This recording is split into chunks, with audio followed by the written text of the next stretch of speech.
Ma'am? Ma'am, are you the devil? She is. This number has captivated so many people over the centuries, and for good reason. If it was legit, that would mean you can just calculate who's gonna have to take part in the final battle before the world ends. That's not really what happened, though. I'm gonna tell you about the history of the interpretation of this number and also what the author probably actually meant. So, how does the number look in the earliest preserved manuscripts? Greek. It looks Greek. The number of the beast can be found, for example, on Papyrus 47, which is dated to the beginning of the 3rd century. Papyrus 115 from the middle of the 3rd century was discovered in Egypt and published in 2011. It also contains the number of the beast. And guess what it is? He iota sigma, which is 616 and not 666. Saint Irenaeus, who lived in the middle of the 2nd century, was frustrated that this variation even exists, and he didn't even know where people got it. He attributed this error to the copyists. Obviously, this mistake had some traction, as Papyrus 115 was written after St. Irenaeus' time.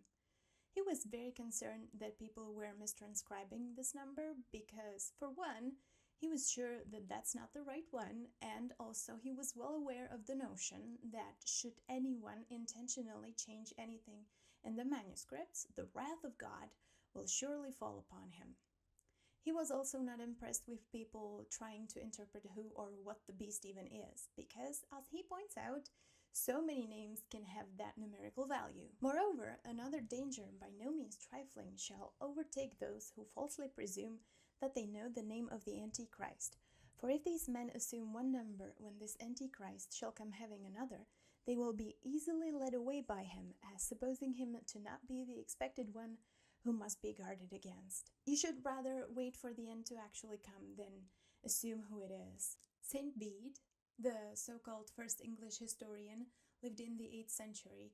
He saw it as a reference to Solomon's temple and the amount of gold Solomon was hoarding shortly before his fall. Not a very beastly interpretation of something we should potentially be worried about. And where is the calculate part? We'll get to it. Spoiler, Solomon really is the likely primary solution, what the author intended, then whatever happens when you do reverse gematria. Gematria. I need your attitude towards the notion that letters have a numerical value be something like, oh yeah, that's how it was and it wasn't that deep. We also have plenty of random connections in our contemporary culture that cannot really be readily explained. It's just how it is. However, that does not mean this letter number connection did not follow any rules. Not even by a long shot. It followed strict rules that did not really carry over to whatever the Christians were doing when they were trying to interpret what 666 meant. Not all things called gematria are created equal. Traditionally, there exist specific gematria that were passed down to Moses at Sinai, and you should not try to derive your own lessons from gematria, but rather just pass down the tradition. The book of Revelation is full of Old Testament references, so it only makes sense to look up the previous references to the same number, where you find Solomon. But to use the number as a means of verification whether you have the right name, well, that process leaves you with a ton of false positives and false negatives. And in what way does doing reverse gematria require any sort of wisdom that the author of the book of Revelation may have had in mind? Well, it just doesn't. Forward gematria, getting a number from a word, is also the usual way. Reverse gematria, getting a word from a number, is very unfortunate and not mystical at all. On top of that, it is rare at best. Being constrained in your search within a specific text is possible, but how can you find anything if you are supposed to look literally everywhere? And how do you get the meaning of the number? Sometimes the standard form of a number can unfurl a meaningful verbal expression easily by directly taking the digits of a number as a starting point and arranging them at will, since ordering has no effect on the gematria value. In contrast, we define a numerically non-standard word in the gematria context as one which contains a set of letters which would never appear together as digits in the standard form of a number. For example, the letters in Ha'etz, the tree, have the values of 5, 70, and 90. The second and third letter would never appear together because they both have the values in the tens slot. So deriving the word ha'etz from the number 165 would not be possible. Nachmanides, a Jewish doctor and a philosopher of the 13th century, thought that deliberate gematria calculations are vanity and emptiness, since a person can derive bad and strange ideas from many verses using this method. Kabbalah, not that deep again, at least not for the purposes of our video anyway, had its own gematria system too, and it was a bit, shall we say, liberal. In Vilna Gaon's, and Gaon basically means a great and renowned Talmudic scholar, in his commentary on Tikkunei HaZohar, an important Kabbalistic work, we can read that he thinks the number 666 could yield a hidden messianic potential because the phrase, "let the power of the Lord be great," which you can find in Numbers 14:17, has the same numerical value. What about the Hellenistic approach? There is an often cited Pompeii graffiti, "I love her," whose number is 545, and it's being used as a proof that it could be possible to write a number and the purpose of the riddle is to reveal a name. Random graffiti does not sound like a great proof that that was the original intent of the author, and it turns out that people trying to prove that this approach is valid may not even have this graffiti to support their theory. The puzzle likely has another, way smarter solution. By changing the last letter of "I love" from omega to epsilon, you get the vocative form of the noun friend, which has the numerical value 545. So you literally get friend, who has the number 545. How can a number get us to a name? Let the one who has understanding calculate the number of the beast, for it is the number of a man, and, since we are talking about numbers, his number is 666. It is very possible these two are different numbers. Nothing in the sentence says that 666 is the number to be computed. So, the beast has 666 connected to it, and the name is Salmon, whose number is 1260. That number, 1260, is also alluded to in the previous chapters of the book of Revelation. Wasn't Solomon the best thing to ever happen to the world, though? No, you can read that he was not a great king, and it could show the readers that when not even the son of David could bring about an earthly kingdom, how could they hope to ever achieve it? And what about the popular Nero hypothesis? It was popularized around 1830s by several German theologians. It requires spelling in Hebrew letters, but in a way that would not necessarily happen with Hebrew letters, and that fact is acknowledged even by the proponents of this theory. On top of that, Nero Caesar does not appear anywhere in the Bible, which would make arriving at the solution very difficult. Despite that, 5th century North African Christians were trying to shoehorn Nero into the solution even back then. 616 is the numerical value of Nero when converted from Latin, and 666 from Hebrew, even though that one is a bit wonky. So it might not have been a copyist error at all, just an attempt to translate this riddle. What is left unexplained is how St. Irenaeus did not really know why the change was happening. And the solution being a Roman emperor makes sense.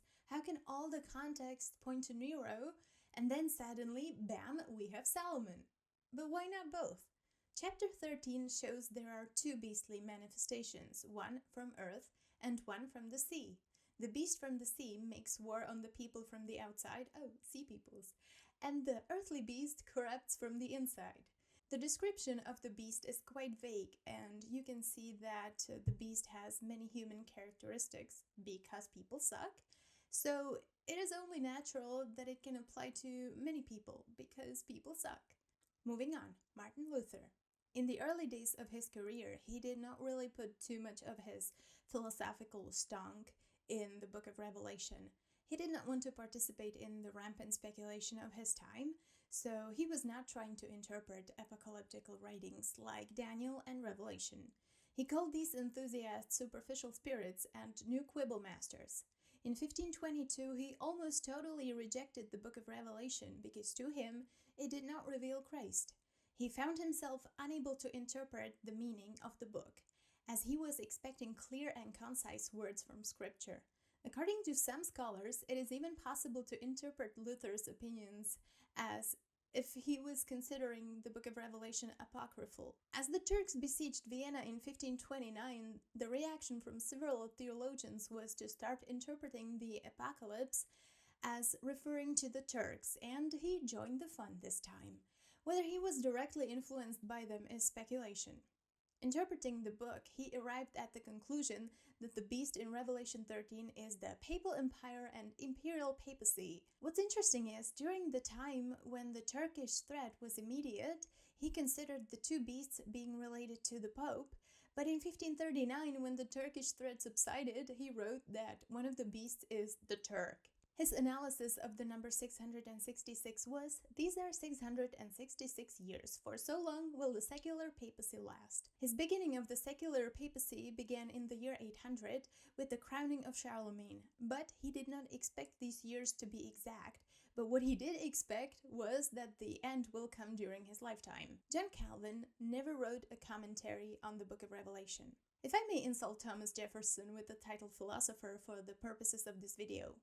Like other founding fathers, Jefferson was considered a deist, subscribing to the liberal religious strand of deism that values reason over revelation and rejects traditional Christian doctrines, including the virgin birth, original sin, and the resurrection of Jesus. He was still definitely religious, though. He believed that the teachings of Jesus became corrupt by the Apostle Paul, and he stripped the New Testament of its miraculous aspects, and with that in mind, he published the Philosophy of Jesus of Nazareth, where Jesus was an ethical teacher of common sense. His thoughts on the Book of Revelation were less than complimentary. The ravings of a maniac, no more worthy nor capable of explanation than the incoherencies of our own nightly dreams. I cannot so far respect them as to consider them as an allegorical narratives of events, past or subsequent.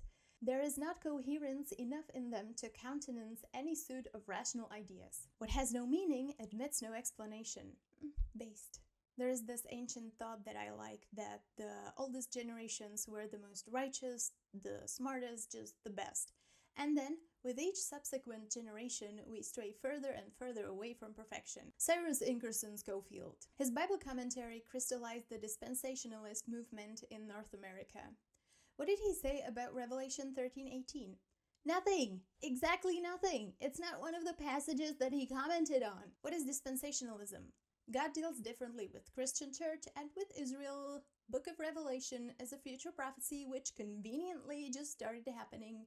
The brainfather of dispensationalism, John Nelson Darby, said about the number of the beast that, as regards the number of the beast, I have no doubt that it will be very simple to the godly when the beast is there, and the time of spiritually judging it comes. At that name will practically guide those who have to do with him. Till then, the speculations of men are not of much value. So, not even the original rapture enthusiasts theorized on what or who the number 666 symbolizes. Should this next person be born today, I think he would have very well been dismissed as just another weirdo screaming nonsense, high as a kite on some random substances. Maybe he would enter politics, or maybe he would work in advertising, because there is one thing we all have to give this guy: he was a marketing genius. Edward Alexander Crowley, or as he later renamed himself because he thought this next name was more likely to become famous, Aleister Crowley. Anyway, Satanism! The earliest writing in which he proclaimed himself to be the Beast 666 is from 1904, which means that the beast technically existed for 5 years before the Schofield Bible. It existed for several decades before, at least according to his confessions. His mother used to call him the Antichrist of the Apocalypse. I'm sorry, buddy. But he embraced this identity passionately, and these thoughts had seen the light of day in 1904 when the Book of the Law was allegedly dictated to him by a supernatural entity. As you can see, the number is not that deep.